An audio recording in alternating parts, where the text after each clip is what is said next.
Good afternoon. This is Audrey Russo, President and CEO of the Pittsburgh Technology Council, and I'm joined here today by my co-host, Jonathan Kirsting. He's Vice President of Visibility and all things media. And just want to talk a little bit about the call before we jump in with our guest, who I'm thrilled to have with us today. She is going to be providing lots and lots of information, so I really want to jump quickly into bringing her on. I do want to give a shout out to our sponsors, Huntington Bank, for being with us from the onset, the Webb Law Firm, who's been around since 1845 and doing all things intellectual property. They've been longtime friends of the Tech Council and partners, as well as our new sponsor, which is Sheets. Sheets, beginning today, that we have the support of Sheets. And if you don't know them, Sheets has a mission that provides fast, friendly service and quality products in clean and convenient locations. And they are known across the industry as an organization that constantly reinvents themselves. They actually have an innovation center that's just recently opened in Pittsburgh. And so they are bringing lots and lots of innovation to the world that they're in. So thank you, Sheets, as well. So as we begin programming, note that tomorrow we're being joined by City Councilwoman Erica Strasburger, to be followed on Monday with County Executive Rich Fitzgerald, and then David Morehouse from the Pittsburgh Penguins. So we have a powerful lineup of guests. Thank you for joining us, and we're very thrilled to have today's guest as well. So we've muted you, and just to be considerate, that's why we've muted you, but please use the chat. Jonathan will be using that to make sure that we're engaging in the questions. We're going to be packed with information for this particular episode, so hold on to your seats. So we have Kelly Wylam. She's Director of Innovation Partnership. Good afternoon, Kelly. Thank you so much for being here. You've been working with the Tech Council for many years, both in your private life, but also since you joined Innovation Partnership. In your current role, you're focused on an initiative that I have some experience with. When I worked at Maya, we did quite a bit of work with the federal SBIRs and all the related programs there, and it played a key role in Maya's success along with DARPA. So I'm pretty passionate about knowing the importance of leveraging all of those resources to build amazing companies. So let's talk about, all your services, right? We can talk about, we have an SBIR grant piece. You do quite a lot more than that. So I want to just spend a minute to talk about the SBIR program, a little bit about your program, and just sort of let you set the table for all of us here. Sure. Thank you for having me. I'm very excited to be here, and hello to all of you. Thanks for joining us. So I'd like to give a little bit of background on the SBIR and STTR program. They're used as an acronym, first of all, Small Business Innovation Research and Small Business Technology Transfer. They're both federal grant funding programs to spur and fund innovation and technology development, R&D, prototyping, from the get-go to there are different phases, and there are 11 different federal agencies that offer these funding opportunities. 5 of the 11 agencies offer SBIR and STTR. All 11 agencies offer SBIR. The major difference being between SBIR and STTR is that SBIR, the small business is the applicant, and they can choose to go it alone and do the entire project and the whole proposal on their own as an independent company, or if they were doing, they could include a university partner to do a portion of that work with them, but it's not mandated. STTR is different, and that it is a smaller funded program. There are less funds available for it with those 5 different federal agencies, and it mandates the collaboration on the project with the small business concern and the university entity or research institution or organization. So the funds are developed, or they are laid out in 2 phases. Essentially, for the actual grant money that's provided, phase 1 is proof of concept, And the amount of funding can be anywhere from $80,000 up to over 300 some $1,000, depending upon the agency. The execution period can be 6 months to 12 months for that project with that amount of funding. And then what we like to see is for the businesses to take that phase one and turn it into an application for a phase two, where the project execution period can be up to 24 months. And the opportunity for funding can range anywhere from 150,000 to well over $1 million for that project's execution period. So that's just some of the basics on what is SBIR and what the opportunity provides for businesses in innovation spaces within Pennsylvania and throughout the country. But obviously we focus on an innovation partnership, assisting specifically Pennsylvania-based companies and entrepreneurs and folks doing research and spinning out technologies from universities in Pennsylvania. They can collaborate with other companies and organizations throughout the state, but they have to have a stronghold and a foothold here. And so this first wave of money, so people who are listening and have never participated in this, the first wave of money actually is a grant, right? There's no equity tied to it. That's correct. Yes. Both the phase one and the phase two are grants. Now, the form of agreement that you sign with the federal government can take the form of either what they refer to as a contract or an actual grant. That's the form of agreement, but the money itself, whether it's an agreement for a contract or an agreement that's a grant, the money either way is grant money. And the only way it is paid back is if you do something very heinous and horrible, and you don't want that to happen. So, and then you might also face jail time. So that's not good either. Yeah, a long amount of jail time. So, that sounds serious. Yeah, it is serious, but it is grant money. So, all the agencies give these SBIRs? You mentioned a few of them. So I know my experience in DOD and then NIH. So let's walk through the agencies. The larger agencies that have the most money, and let me say how this is funded too. So obviously we all know that there are general line items for every agency in the federal budget. Sure. Those line items, let's say for DOD, is extremely large. It's a large percentage of the budget. Mm-hmm. So when an agency has a certain amount in their budget and they have a portion of that dedicated to extramural R&D, mm-hmm. They need to sequester a portion of that or set aside a portion of that to fund SBIR and STTR grants.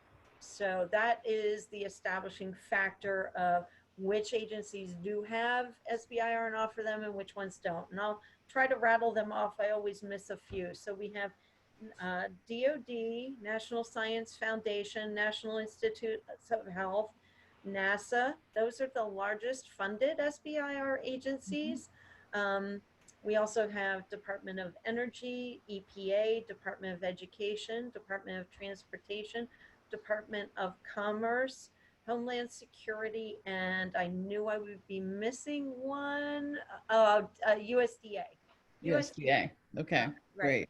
So those are all the agencies, 11 different agencies that offer. And if you go to the Innovation Partnership website, there is, under the first tab at the top, you hover over it, the third selection is called Federal Funding Resources and Links. Mm-hmm. If you click on that and scroll through that entire page, there is a hyperlink for every agency's SBIR and STTR microsite.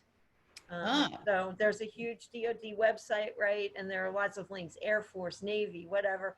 So every agency now in 2020, thank goodness, has their own SBIR dedicated microsite. And Wow. so And the so all the hyperlink. RFPs are embedded in those microsites? So that's just to read more about their programs and how they operate, and you'll have to surf around. But I have a separate tab on the Innovation Partnership website Mm-hmm. that specifically it says solicitations. That's the terminology that is used for those listening. They call the opportunity grant that is issued a solicitation. Some of the agencies call them BAAs, some of them call them RFPs, some Okay. of them, those, they all have different names. And so one of Okay. the reasons I have a job and I'm here to help you all is because no agency's SBIR or STTR program is like another agency. So DoD's SBIR program is very different than the NSF's SBIR program, which is very different than the EPA's SBIR program. And they have different registrations that they need. They have different deadlines. They have different topics. They have different dollar amounts. They have different project execution periods. They have different portals to submit your proposal. So there's a lot of Wow. reading and navigating to do. And, you know, Innovation Partnership is here to help streamline that process, try to simplify it, try to sort of make you beeline focus on what's most important to you and take away all that extra noise, and try to hone you in on which agency may be the best opportunity. And if there's more than one agency, how do we do that? So those one-on-one counseling sessions to help clients is really important. I would say when I have a first touch with a client, or any of our partner organizations who have counselors, like Paul Petrovich at University of Pittsburgh. He's one of our long-term counselors Mhm. in Pittsburgh, and he works one-on-one just like I do with Sure. clients to counsel them and walk them through this. But that first phone call can take upwards of an hour and a half. Oh, So we wow. walk through, what are you doing, explain your interests, you know, and then I have multiple emails. And while it seems like the emails that I send go on and on, if you read everything and you did it on your own, you'd be putting yourself to sleep every night. So again, we try to cull the best and the most direct information so that you're not confusing yourself, um, you know, over tiring yourself with all the information the federal government does provide. Now, yes, you do have to read all of it, but we want to direct you immediately to that, to get that information, the learning curve going for you, so that you understand then when you're reading more volume of what the solicitation is, which can be 100 pages or whatever it is, depending upon the agency. You know, we really are hoping that our seeding of this important cold information gets your brain going in a direction that when you do embark upon reading the volumes that the feds provide, it clicks. It clicks. Oh, I know. Oh, that was mentioned. Oh, we talked about this Okay. before. Oh, I see where this fits now. And it's a better experience that way than being overwhelmed with all of it at once, I think. Yeah, it's definitely intimidating. Jonathan, Yeah. there's a question out there. Yeah. So what is the typical issues that cause an application to not be funded? Who asked that question? That Oh, is that's a from great John Ingram. question. Yeah, exactly. Because it seems like there's got to be some stuff to That's talk a about. great question. So I have two main points that, and a third that impacts the two main points that I always stress: reading and following instructions, reading and following instructions, is following instructions and reading, and then timing. Should I read Timing. and follow instructions too? Yes, Okay, making sure. absolutely. That also. And timing. Timing is huge. We had an example where any of you could get a phone call and say, hey, if somebody says, hey, I'm really interested in that SBIR program, the deadline is in 2 weeks. You can absolutely refer them over to me. but I will tell you that if the deadline is in 2 weeks, there is no possible way that you would be able to prepare and submit a winning proposal. It's just not going to happen. Even with like a long weekend or something like that? Yeah, right. Yeah. So you should even start logging in all your information on the portal where you're going to submit your proposal, potentially 2 or 3 days before the deadline, because there have been instances where the portal freezes up or it shuts down. And depending on which agency and which portal you're using, one grants.gov, I believe, and a couple of agencies do use that. If you're submitting your proposal and you hit the submit button and you didn't do a whole bunch of stuff right, there are flags that will be generated. Oh boy. Those flags don't come back to you immediately. Like a text comes to you immediately or a web page comes up immediately. It may take 6, 8 hours, 12 hours, 15 hours until you get an email that says your proposal was not submitted because of all of these flags. So if it's due at midnight and you start at 6 in the morning, you still may not have your flags back, and then you lost the opportunity to submit your proposal. So that's just an example of the huge impact timing can have. But clearly, the more runway you have for preparation and using, let's say, innovation partnership assistance and guidance, the more runway you have, the better prepared you are, the more you're able to read, digest, and, increase your learning curve on the things you need to do and do them correctly for the submission and the structure of the proposal and its content. So in these current times, like with the economy, right? In times when the economy's not booming, and now in the times where we're struggling, there's a lot of companies shy away from, just looking for money from the government. It's both ways. Is that true? Am I saying that the correct way? That in times of plenty and bounty, as well as in times of, right now? Well, yeah, I think you're right. And I think one of the reasons in times of bounty, what happens is, we're moving forward, we're busy, we have lots of irons in the fire, we have lots of, meet and greets, we have lots of opportunities to pitch what we're doing. We're busy working. And one of the things that's discouraging and makes SBR possibly not a right funding opportunity for many clients, again, is timing in a different way, because the funding takes so long to get. From the time you submit a proposal till the time you receive notice of award can be close to a year.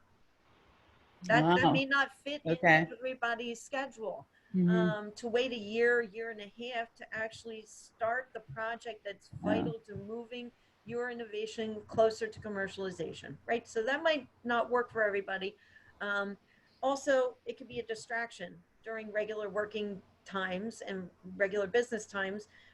Again, it takes a good amount of time investment, 80 to 120 hours to prepare a phase 1 submission, okay, including all your reading and working with the IPart.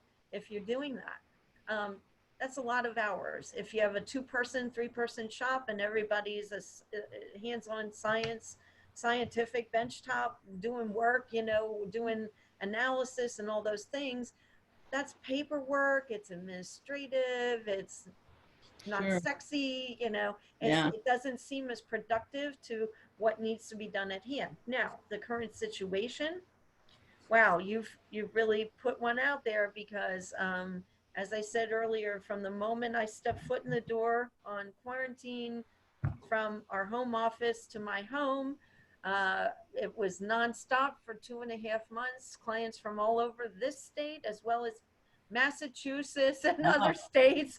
I have folks contact me from other states, and as I said previously, we can only help clients in Pennsylvania.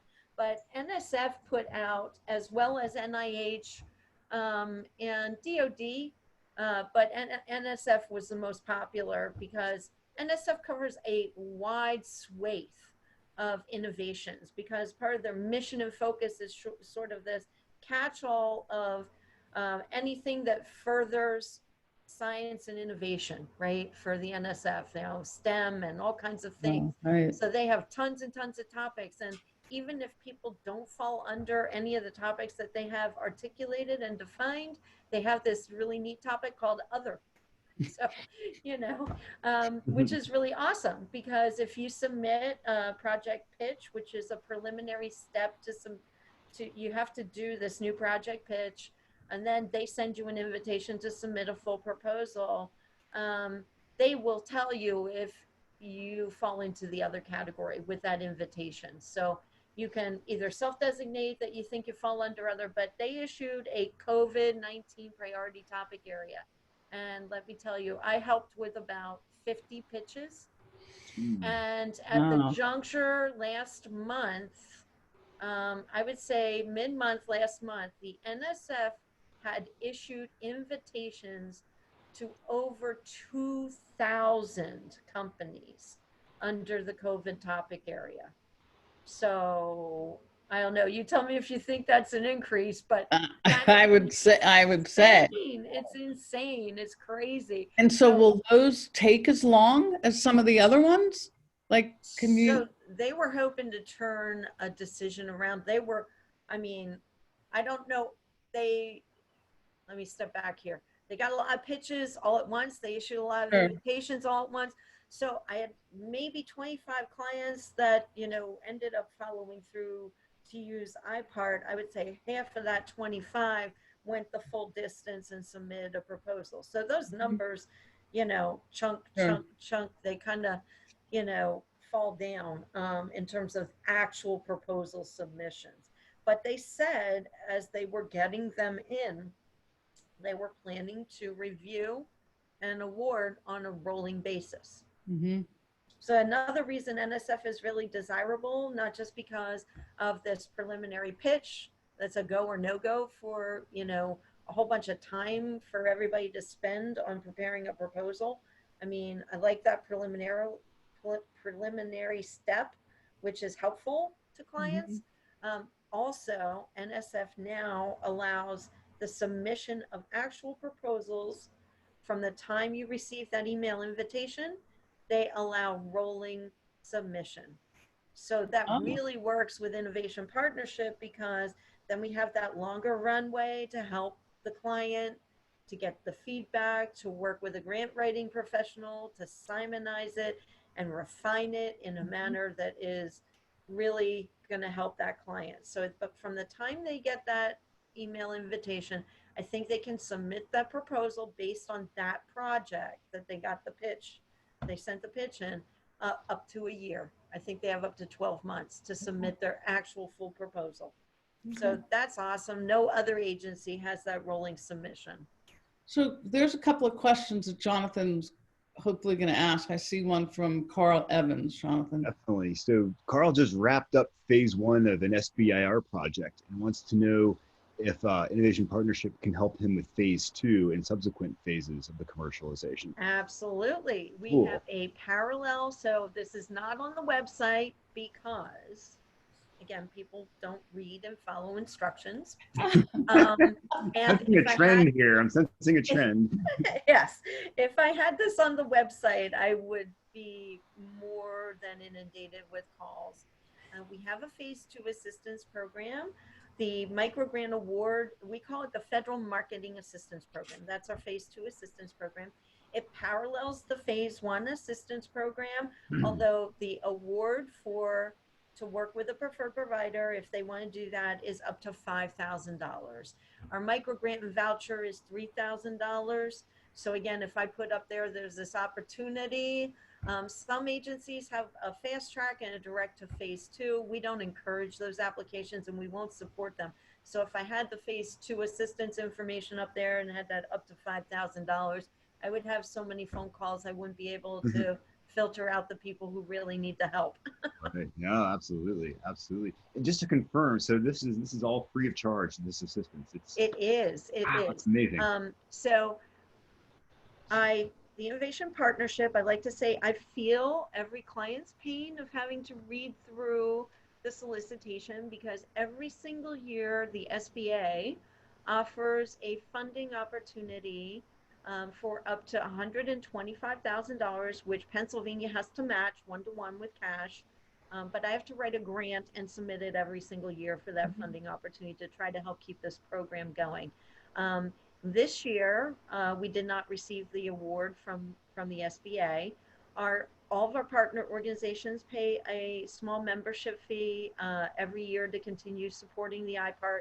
And we were lucky this year that Pennsylvania Department of Community and Economic Development, in the absence of that federal funding, was able to find funds to sustain us over the course of this year. So because everyone's a Pennsylvania organization that contributes to IPart, either financially and or within kind of their staff, counseling clients, and hosting events like this, and the Commonwealth has seeded it, and this year is funding it, and the federal government funds it. We do not charge any fees to the clients for these services.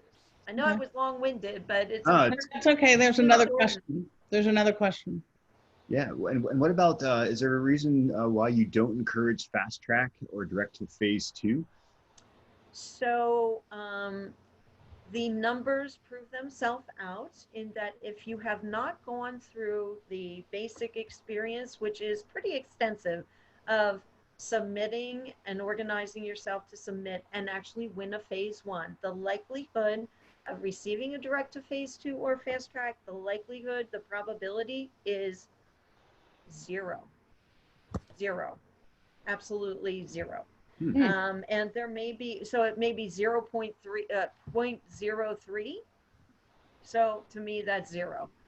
We've taken a gander over our 14 years of operation, assisting a few fast track and direct to phase 2 clients, and absolutely none of them received an award.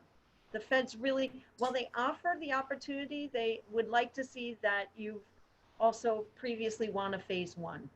If you're going for that fast track or phase 2 and you don't have a win under your belt, the likelihood of award is zero. It's a very complicated process. I know it seems like it may be very easy, and you've done a lot of research grants before and you've been extremely successful, and that's all fine and good, but an SBIR proposal does not use the same language as a research grant proposal, nor is it structured like a research grant proposal. And there needs to be a large understanding of your potential commercialization, whatever path that may take, along with, and your markets and your competition. So it's not just an R&D project. It is larger than that. So getting all those nuances correct, depending on the vantage point you're jumping into this pool, is difficult if you've never received a previous award. So so as we come to the end of the program, you've packed us with a lot of content, a lot of information. So I posted the website out there again, innovationpartnership.net, and I'm assuming there's a ton of information out there, as you articulated earlier. There's probably, you need a good hour to probably go through your site and then dig into the microsites, but you're available, you and your team are available to provide assistance. And absolutely, anytime. And of any time. You heard her, she's worked round the clock. This has been a busy time. And I'm assuming that there's still open RFPs or whatever the right language is for some of the PPE work, right? The protection equipment, there's still availability for some of that money or not? They have not, right. The NSF has not retired. What they did is they issued a letter, and they refer to it as the Dear Colleague letter.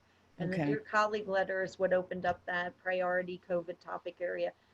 They had said they were going to retire it at the end of last month. It's still out there. So as long as that letter is still posted on their website, that COVID opportunity is available.